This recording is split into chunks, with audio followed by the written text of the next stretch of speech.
crafty friends. So we're in the middle of a winter weather watch. So I didn't have to take the kids to school.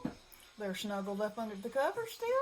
Any minute now they're going to come down and want some breakfast, but I thought in the meantime, I had some questions yesterday about how to make a paper bag book. And I know I've done these videos before, but you know, we can always use a refresher.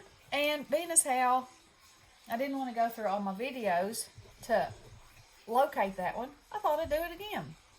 So with the paper bag book that I made for the gnomes, it was this size.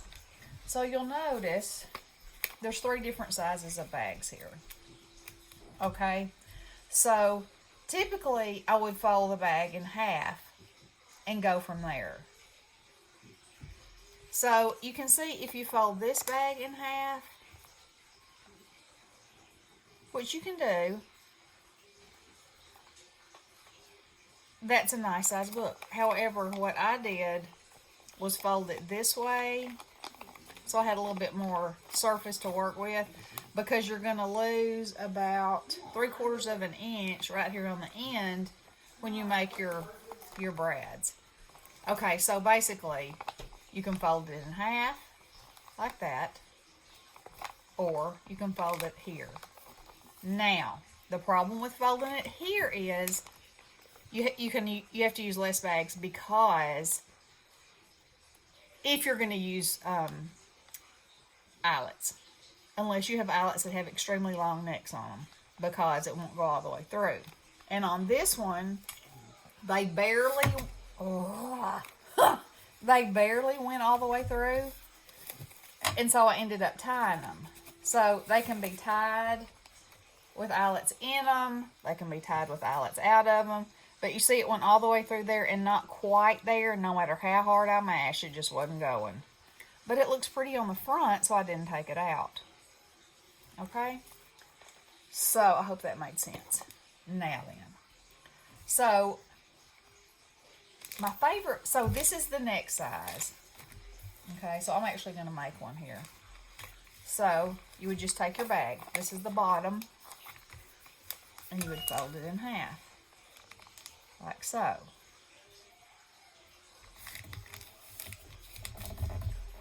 And then use your bone folder like that. So I generally like to do about 4.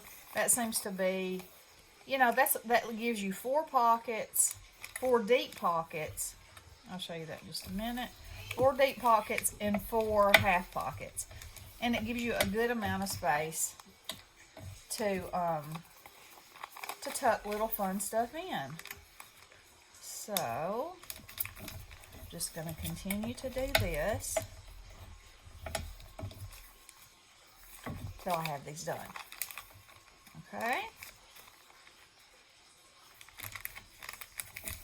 And it's awesome to, you know, whatever kind of bags you have, to have some of these made up, because then when you get a paper collection that you love and it matches it, whew, you can be on fire. Okay. So this is what I mean. So you're going to have this tuck spot here and this big tuck spot. Okay. So now your next decision will be, do you want this tuck to be on this side, or do you want it to be on this side? Completely up to you again. Now, if you make it on this side, you know, you have to pull things out this way, which to me, that's not a big deal. And it makes this a thinner place for your holes to go. Okay? Well, no, it actually doesn't. That was a lie. Sorry about that. Anyway, yeah, it makes it the same. So you can decide however you want them. And if you don't want them to be the same, if you want your book to be, if you want to have a tuck spot here, flat page, another tuck spot, and if you do it like this, you can actually give yourself 3 big places. Hope y'all are following that. So, let's see. Okay, so I'll do this one where I'm doing a lot of spinning. I'll show y'all in just a second. I'll do this one to where I have extra tuck spots, okay? And you'll get it in just a second. All right. So all you have to do is fold these in half and then make your decision of where you want your tucks. Okay? Now, once you decide that, you're going to want to put a little tape runner or glue here, so that makes that a pocket. And then you're going to want to do the same thing in this little gusset. Okay?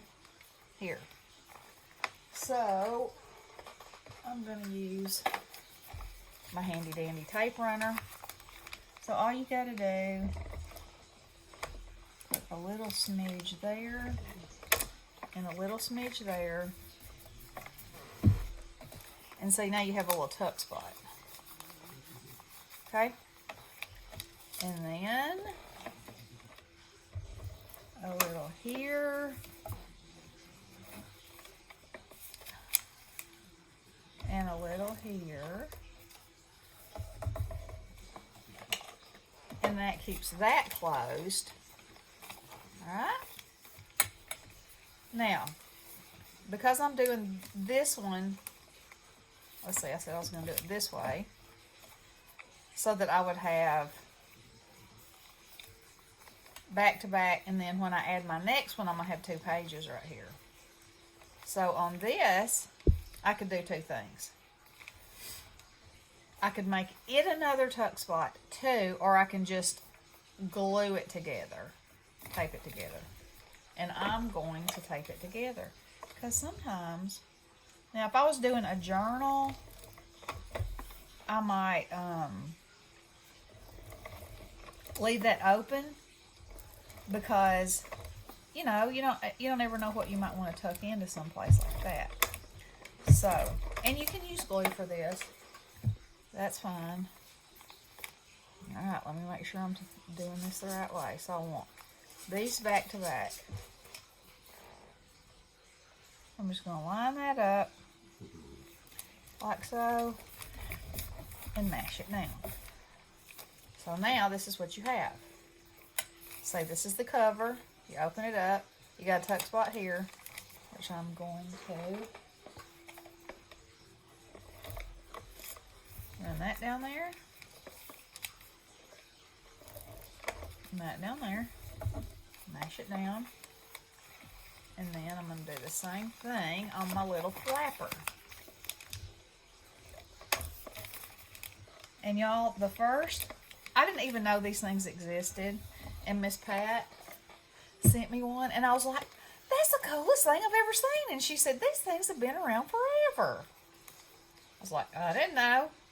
I didn't know. I hadn't been around the paper crafting community forever. So I didn't know. So anyway, okay, so this is what you have now. And you could stop right now. And that could be enough, you know. And also, when you tape that together, you know, you don't necessarily have to have anything here. Any holes or anything. Okay. Which, if you don't have an eyelet setter, or you just don't want anything here, you know, that's an option too. Alright, so now we're going to keep going. So on this one, I'm going to glue these 2 back to back, or tape. I keep saying glue, but this is not glue, it is tape.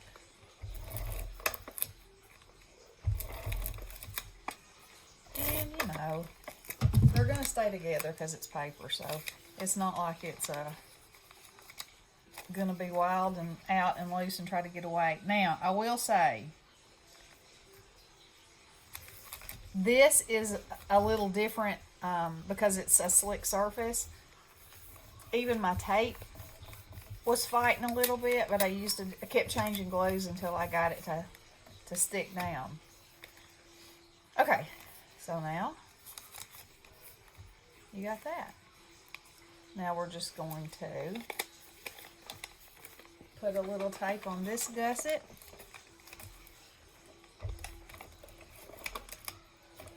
Mash it down.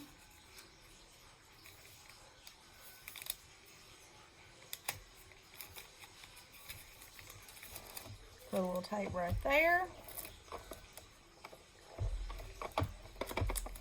Mash that down. Now, like I said, you can stop at any time. Okay? So, we're going to put this one last one on there because I have it folded. And we're going to put these two back to back again. Okay? So we're going to put some tape right here to hold that down. Oops. Press it over. And since we're gluing this,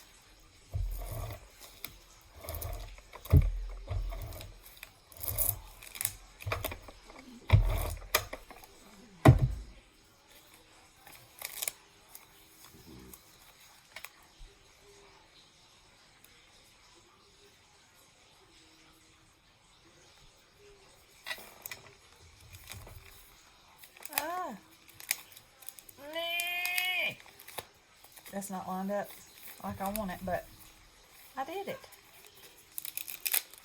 I'm trying to get my paper. Oh, danger, danger. Come on. Come on, baby. Come on, come on, come on, come on. There we go. There we go. Now, I think it's best to line it up from the binding side first. There you go. Much better, much better. Now, there's that. So y'all can see, no worries about anything. Just play. Just do it. Just do it. Okay.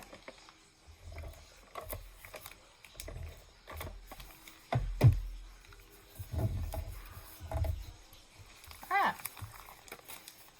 So now you've got your book.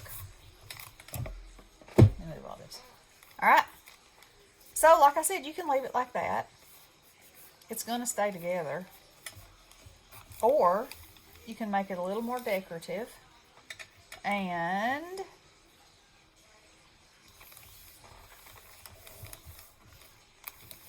I'm going to kind of use this to make myself. I'm going to go ahead and put holes in this one, so just so you can see if you want this opportunity. Now you could punch holes in it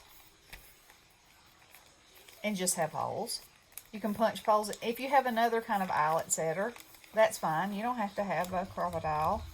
But I will say, if you are building your artillery of crafty tools, this is amazing. Okay, so see how many thicknesses that is? Watch this. Okay, I should measure first. So this is 4 3/4 across. So half is going to be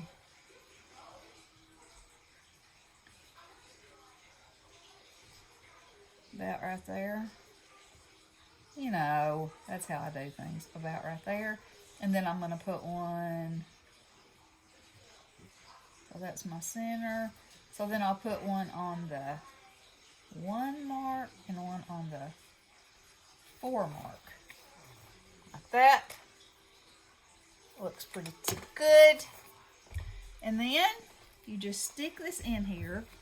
So this tool has the ability to cut like a boss. Look at that. Woohoo.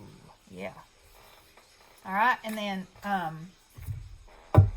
so back here is where the cutter is. See it coming down? And then if you slide it up this way, that's where it sets your eyelets.